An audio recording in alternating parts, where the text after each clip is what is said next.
Today's episode is brought to you by 𝐬𝐿ERD Elite.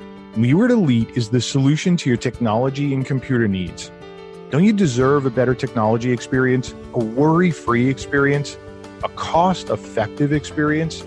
𝐬𝐿ERD Elite members enjoy peace of mind, greater business productivity, and unlimited support. That's right, unlimited support. Contact a 𝐬𝐿ERD Elite concierge at 𝐬𝐿ERDElite.com. That's 𝐬𝐿ERDElite.com. And folks, I've gotten to know the 𝐬𝐿ERD group, and not only do they provide outstanding IT solutions, they're also a very socially conscious group. They give back to their community in so many ways. I highly recommend contacting 𝐬𝐿ERD for any of your IT or consulting needs. I thank them for sponsoring and hope you enjoy today's episode. Looking to buy, sell, or grow your business to position it for a sale?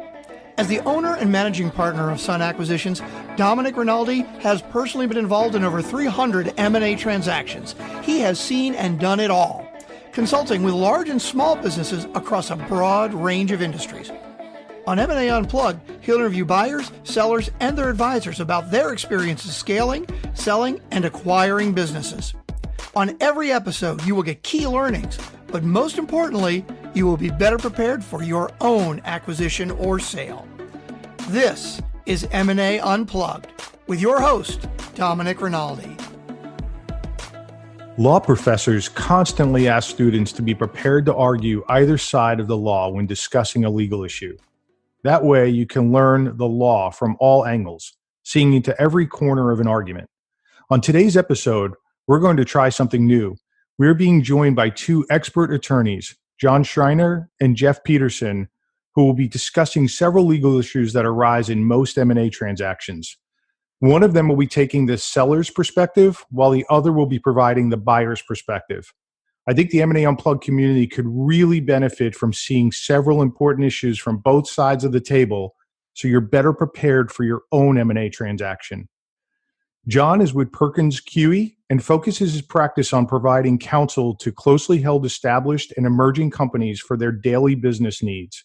He also represents private and public companies in mergers and acquisitions, divestitures, private equity financings, corporate governance, commercial contracting, and general business matters. Jeff focuses his private practice on transactional matters including corporate formation, venture capital, and private placement transactions, mergers and acquisitions, and general corporate advisement.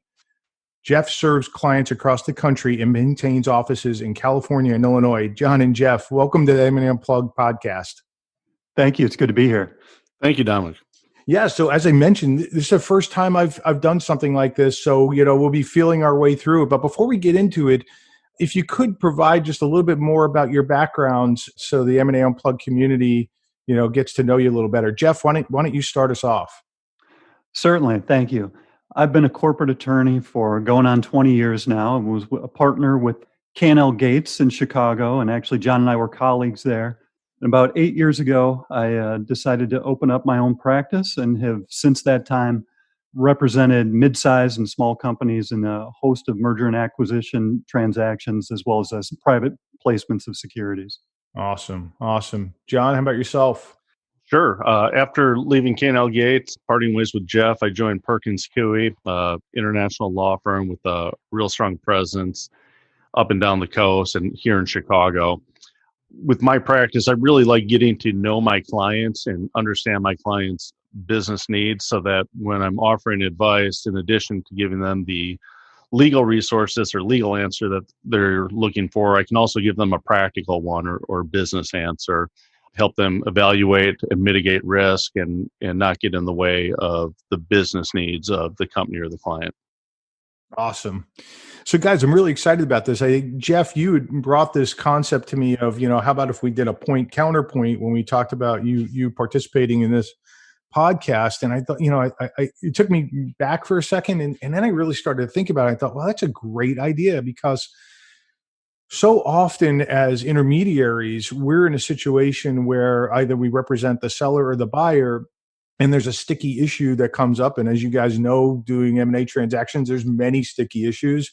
And I always find that my team and I are having to educate our clients so they understand the other side. Like, so, because many of these cases, it's, what's good for you is bad for the other party. And so I think it's really so important for us to have that dialogue. And great that you guys, one, have history and have been colleagues for a long time, but can take, either side of an issue. So I'm excited to dive into this today. Yeah, that sounds great. I can't wait. I guess I was going back to the old days of Saturday Night Live with Dan Aykroyd and Jane Curtin and their point counterpoint, but we'll leave the late night language out of it. I love that. We're going to leave a signature line out of this. We're a clean labeled show, but that was a great skit. So, I think we had talked about, maybe diving into a few issues. And why don't we start with indemnity? And why don't we start with, what's the definition of indemnity? Why is it important? And then we can, go into the seller perspective and the buyer perspective. Sure. Sounds great. So in a typical purchase agreement to purchase the assets or stock of a company, you're going to have representations and warranties that are made about the company. The seller's going to tell me that they own the company, that they don't have any issues with their employees or their customers. There's no litigation. They'll show me their financial statements, let me know that those are true and accurate, prepared in accordance with GAAP, a variety of other reps and warranties. If any of those are wrong, either intentionally or unintentionally, the buyer would have a post-closing claim for breach of contract, and typically will include an indemnification scheme within the purchase agreement. The indemnity scheme lays out the limitations on what a buyer is able to recover. The indemnification scheme also has the mechanics for how a buyer would make a claim for both direct damages and third-party claims that come against the buyer. And finally, the indemnification scheme will identify the scope of damages that are recoverable. So this is really a negotiated, what is the exposure of a seller after closing, and how is a buyer able to be made as close to whole as possible if the company they're buying isn't the company they thought they were buying. Yeah. So the premise, John, being that the seller has to warrant that, they're passing along, accurate and materially accurate information to the buyer. And if not, the buyer's got the right to go back after them. So absolutely.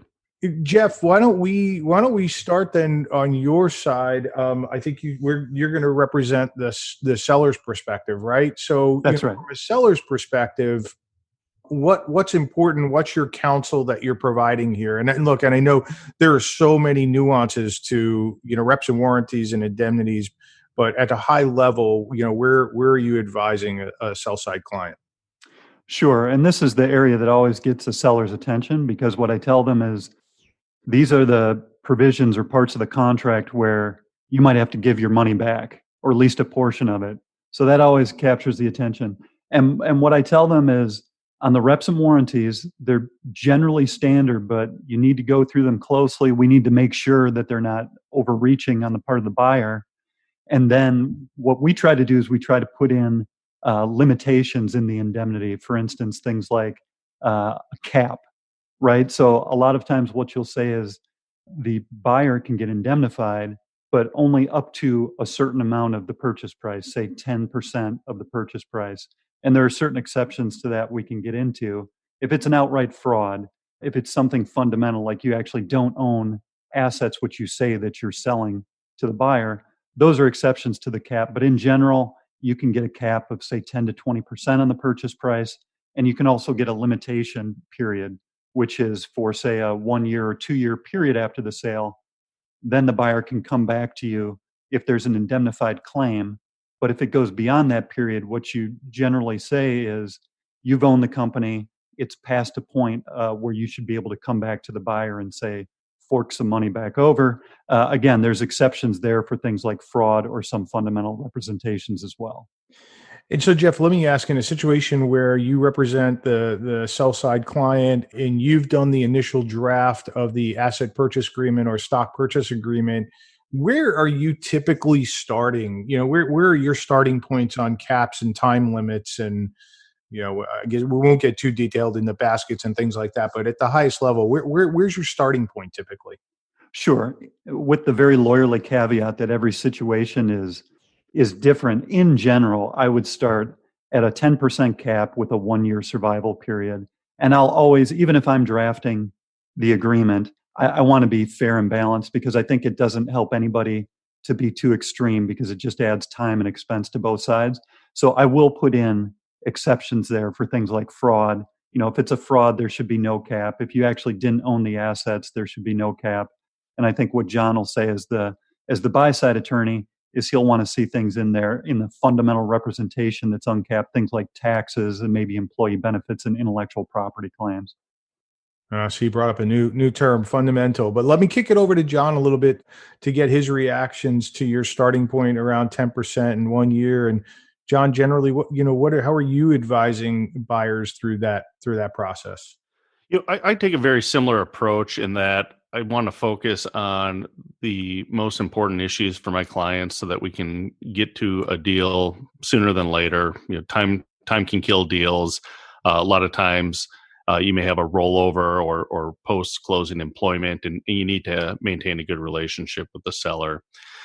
Depending on the counsel on the other side, I would typically try to start with a 15 to 20% cap on what I call operational representations and warranties. So talking about no litigation, no issues with employees or customers, and then go to a enterprise value cap for more fundamental. You own the company, you've paid your taxes. And depending on the industry that the company is in, if intellectual property is particularly important, if there's a heightened risk of environmental issues, I'll tend to have an extended rep where I'll have a higher than the 15, 20%, but not quite as high as the entire purchase price. That said, I have one client that's been doing a number of acquisitions across the United States. Their target companies tend to be represented by less sophisticated counsel. Oftentimes they'll be using the lawyer that they've used for the last 10 years to help them with sort of everything, but has never done an M&A deal. And in that case, I'm actually starting without any limitations on my indemnification. And believe it or not, probably 7 times out of 10, we get away with that. To Jeff's point earlier, though, while that's a pretty aggressive move, it leaves my client with all the leverage if there's an issue after closing. But we still do quite a bit of due diligence, and we work closely with those sellers to make sure that we do ferret out ahead of time any potential issues, because we do not want to come into a situation, buy a company, and figure out that there's something wrong with it and now have to deal with litigation or the threat of litigation to get made whole. We'd much rather identify that issue ahead of time and either elect not to do the deal, adjust the purchase price, or otherwise correct the issue. Yeah. It's interesting. You brought up a situation where you had an inexperienced attorney on the other side, and you were able to push the limits and the cap.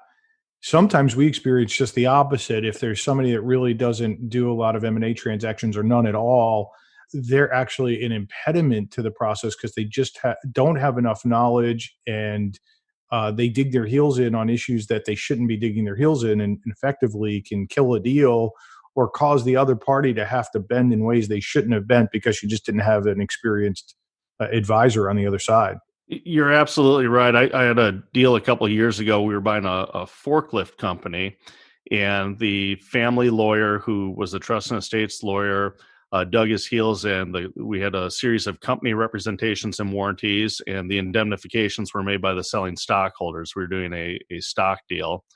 And he didn't think that the stockholders should have to indemnify for a breach of the company reps. And he just couldn't quite understand that after closing, we own the company. And if the company was indemnifying for a breach of its reps, we'd be paying ourselves with our own money. And it took quite a while. I think I ultimately relied on a ABA model stock purchase agreement with commentary to educate him. But generally, I'd rather have a good lawyer on the other side. The agreement's going to wind up much more middle of the road. But I think if in diligence and negotiations, the parties are doing things right, you're going to have a good deal, and you're hopefully not going to have an indemnification claim afterwards. And getting that deal done is more important. So if it were up to me, I'd have Jeff on the other side of the deal rather than someone who doesn't do this for a living. Yeah, I think it's such a good point to the M&A Unplugged community. Having an experienced attorney that it has really done a number of M&A transactions and different types of transactions is so important. At the end of the day, it will save you money. Believe me, because I've seen the other side of it, and I'm sure Jeff and John have as well. John, you bring up diligence, which I think is an important component of indemnity and reps and warranties. What role does the quality of the diligence information play in your starting point on indemnities in a negotiation? That's a great question. If we're both conducting full due diligence, and some clients, opt not to do as deep of a dive in due diligence. They're looking to quickly get a deal done. They're looking to save on expenses. But assuming that we've done a deep dive and assuming that we're seeing what we want to see, we're seeing good corporate records. There's standard terms and conditions in their contracts that are reasonable. It gives us a lot more comfort that there's not something that's been overlooked. Most of the time when you have a post-closing claim, it's not because somebody was hiding the ball. It's just because they didn't realize it, or they didn't know what they were doing wrong. So if we're seeing a company that is in good shape, we're generally going to be more reasonable on our indemnification because we don't have as big of concerns. Similarly, if the company has reputable counsel, we get a little bit more comfortable. So the brand of your counsel is important because we know that you've been getting good advice. So a lot of times when I have a client that's getting ready to sell, before the sale process even kicks off, we'll start doing diligence ourselves on that client to make sure that if there are any obvious issues that we can correct those ahead of time before prospective buyers come in and have a look. Just really get your house in order in advance of a sale process. I imagine you help out with that quite a bit too, Dominic. We work with advisors pre-sale to do that quite often. Yeah, we try to get our clients to pull together diligence early and often. And as a matter of fact, as soon as we engage, we start to build out a data room, and we continue to do that throughout the process. Encourage the client to do that. Hey, Jeff, I'm interested. I'm sure you've been in a situation where you've got a buyer counsel who's trying to push the limits on caps and time limits because they were uncomfortable with diligence. Yet, your position might be, look, we were open kimono. We gave you the opportunity to come in and look at everything. What's your pushback when you've got a buyer counsel that's trying to push the limits because they're hiding behind diligence? Yeah, that's a great question. So one thing is there's a lot of market data out there as to what's market, what are standard terms. So we use those and we rely on our work too. And it's especially helpful, Dominic, when we have an advisor like you on the seller side, because that's a party who can almost serve as sort of a mediator sometimes and talk through the attorneys to the business people as to what really is market standard. I was just sharing with John the other day that I had a deal, and again, buyer's counsel, big firm, but they were just adamant that indemnity wasn't going to be the sole and exclusive remedy. And that's an important point for, business owners to know is you want the indemnity, again, except in cases of fraud generally, that's going to be your sole remedy. So if there's a problem post-deal, everybody's going to look to the indemnity provisions as to how does this play out and what are our limitations? Well, buyer's counsel just wouldn't accept that and said, no, we're not going to have sole and exclusive remedy. And we just wound up loading up with data, giving about 6 or 7 different studies showing that that's in about 99% of the deals that's going to be your sole remedy. And that finally got them to give on that point. Yeah, that's great. That's a great example. Have either of you or both of you been exposed to rep and warranty insurance and interested to get your opinion on that? I interviewed Matt Soma of ABD not too long ago, and they're a rep and warranty insurance broker. And it seems like that kind of insurance has really been popping up more and more. And It allows the seller to walk away with 100%, and it gives the buyer, a lot of comfort. Obviously, not around fraud and things like that. But where do you think that plays a role? Do you like to see that? Do you not like to see rep and warranty insurance? Interested to get your opinion.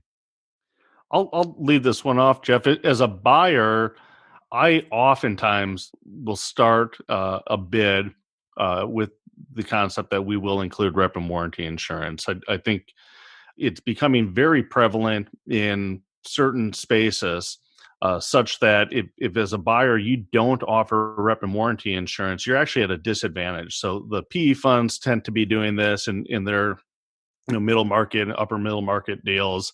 The strategics are a little slower to catch on. I'm certainly advising my clients to do that and saying you're at a competitive disadvantage if you're bidding against a private equity fund and they're coming with rep and warranty insurance, telling the seller, absent a few things, you've got a very specific and very low post-closing potential liability, and you're going to be able to walk away with that money and actually buy that boat or get that second house and go to the beach and not have to worry about it. So I think it's becoming more and more prevalent. It's certainly a lot more affordable than it was when it originally rolled out.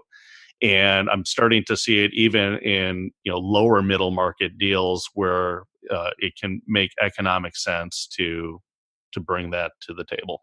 Yeah, I understand the premiums have really come down. I don't know what's going to happen here post-COVID environment, right? Because there's a brave new world. But pre-COVID, it seemed like the premiums were coming down and making it much more affordable for a lower middle market transaction to actually consider rep and warranty insurance. Jeff, what's your perspective on this?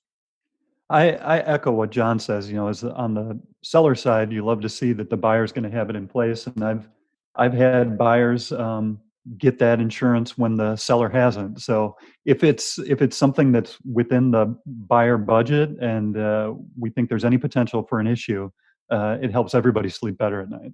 Yeah.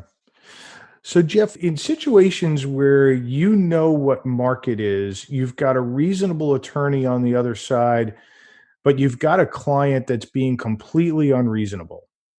Never happens. Yeah, never happens, right? I'll trade you clients, Jeff. Yeah. And maybe, I find oftentimes there's a motivation factor that's at play here when people dig their heels in on things that they shouldn't be digging their heels in, and they're not taking the wise counsel of their attorneys who've done lots of these transactions. What's your approach with your clients when they're digging their heels in and they just shouldn't be? So in a situation like that, that's where I think some tough love is called for. I have been in that position before. And what I tell my client is I would never come in and try to run your business because you'd be out of business within a week. But here, based on my experience having done these deals hundreds of times, you're on the wrong side of this one. It's counterproductive. And even as your advocate and someone who's fighting for you, I'm here to say that this is one that's just unreasonable, and it's not something that the buyer should be expected to give on. And sometimes it takes some time to break down those walls. But in general, good business owners, they've been through the wars before, and you can get them to understand after some time. Yeah. John, how about you? What do you have a magical thing that you use with your clients that helps move the needle? If I'm on the buy side, I'll often put on my law professor hat and use the Socratic method and ask them questions to get to the right answer. So if they're intransigent on a certain rep or limit, I'll have them walk through with me and I'll say, well, what are the likely scenarios and what are the unlikely scenarios where we're going to see a breach here? And, what keeps you up at night? What are you worried about here? And as they walk through that and articulate their concerns, oftentimes we feel that we can solve for that either by narrowing the rep to a specific concern or helping the client to land at the conclusion that, this company really isn't ever going to have this issue. And we're willing to trade and take the risk here, which we've identified to be minimal, in exchange for lessening our risk somewhere else where it's probably more realistic to occur. Yeah, that's great. So this has been very enlightening. I love the back and forth, the practical approach to what could be a very sticky issue. Jeff, let me punt it over to you. Some last comments on indemnities or anything that, related to it that you think are important to mention. Sure. I guess my overall comment on it would be to echo this at the start. For the business owner, this is most likely the biggest transaction you're ever going to undertake. And the indemnity is really the key provision where your $10 million deal could become an $8 million deal. So it bears all the sort of careful attention that your business does. And to John's point, it really helps to drill down in due diligence, helps to ask questions, helps to have a good advisor like you, Dominic, up front, quite honestly, because that can put them in a best position before the letter of intent is done. I think when a company comes together prepared at the letter of intent stage, that helps kind of grease the skids for the deal in general. And that's why I always try to get all the indemnity terms outlined in the letter of intent, so we're not fighting about it when we're drafting the definitive agreement. I think fronting everything and putting it on the table and getting it solidified upfront is the best thing a seller can do. Boy, I'm so glad that you brought that up, Jeff. I couldn't agree more. We always advocate to our clients in working with their attorneys that we get everything on the table possible, right? You can't get everything but as much as you can, because it just makes for a smoother transaction later on, and you're not fighting when the parties should really be working together towards thinking about integration and transition, right? Not a time to be fighting. And the more you do up front, I think the better. Great advice. John, how about you? Anything that you... Well, I'm really frustrated as a buyer counsel when I've got Jeff doing that to me, because at the LOI stage, that's still the courtship. If there's potential other bidders out there, I'm trying to play somewhat nice, and the indemnity is probably the most important provision in the purchase agreement. And here I am, sort of getting backed into a corner when we're still trying to get them to let us in the door. Additionally, I may not be far enough along in my due diligence to be comfortable with my indemnity, and it's really pushing me into doing, sort of what's market generally for deals of this size in this industry. So, good for a seller's counsel when they do that. I definitely agree. When I'm representing a seller, that's so important to do. I think, one point that's coming out now that's maybe a little unique is in this post-COVID world, how do you disclose against and how do you exclude or protect yourself for issues that are attributable to what's happening in the economy, or the ability of a company to continue with shelter-in-place orders or other restrictions? And one thing that we're really trying to focus on is having very narrow, specific disclosures, rather than saying, our supply lines have been impacted by, COVID generally. So trying to limit those disclosures, but still, recognize that this company, for better or worse, is not the same company that it was 5 months ago. Jeff, it sounded like John was ready to do some battle there. I should have stepped aside and let that happen. But John, I think you bring up a really good point on the other side, and I think I don't want to overstep here, but I think what you said, if there hasn't been enough due diligence done, it's hard to lock into indemnity. So is that a pretty solid pre-qualifier? Not maybe 100%, but no, that's absolutely fair. And it's tough to jump up a cap or something because the diligence shows that the company's been sloppy. What it oftentimes pushes us towards as a buyer is a specific indemnity where we're carving out a series of potential claims that wind up then being completely uncapped rather than subject to a slightly higher cap. Yeah, makes perfect sense.